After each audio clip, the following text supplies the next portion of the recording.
Hello नमस्कार, मैं इंद्रजीत नारायण सिंह। सुनिए मोटिवेशनल स्पीच। ब्रह्मचर्य जीवन जीना सिखाता है।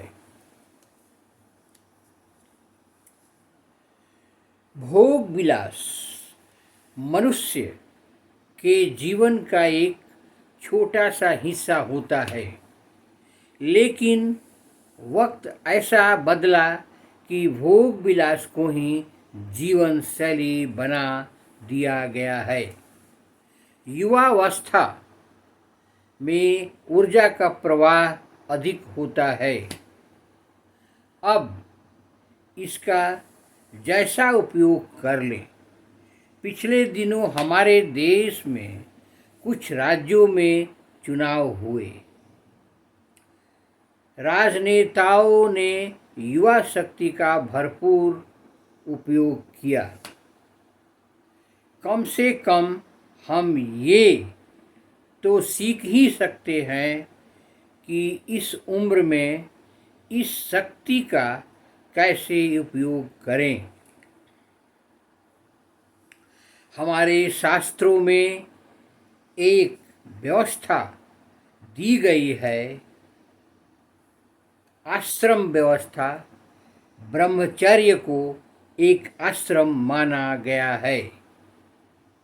इसके बाद गृहस्थ, फिर वानप्रस्थ और आखिर में संन्यास आश्रम है।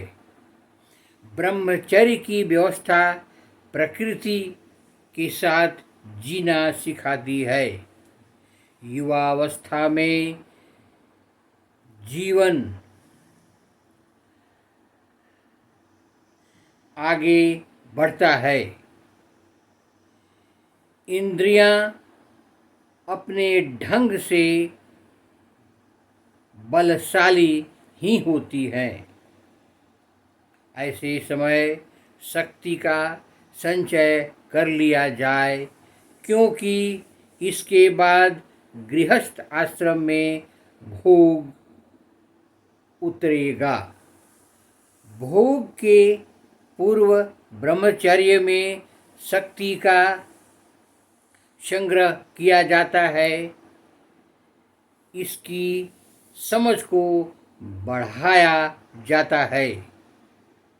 अगर हम उम्र में काम वासना को नहीं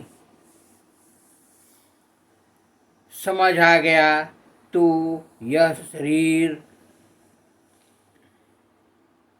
बहते बहते मस्तिष्क में पहुंच जाता है और इसकी काम वासना मनुष्य में पहुंच जाती है।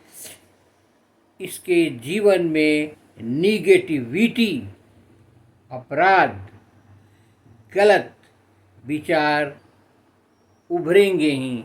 इसीलिए प्रकृति में आगे बढ़ने के लिए ब्रह्मचर्य का पालन युवाओं को करना जरूरी है।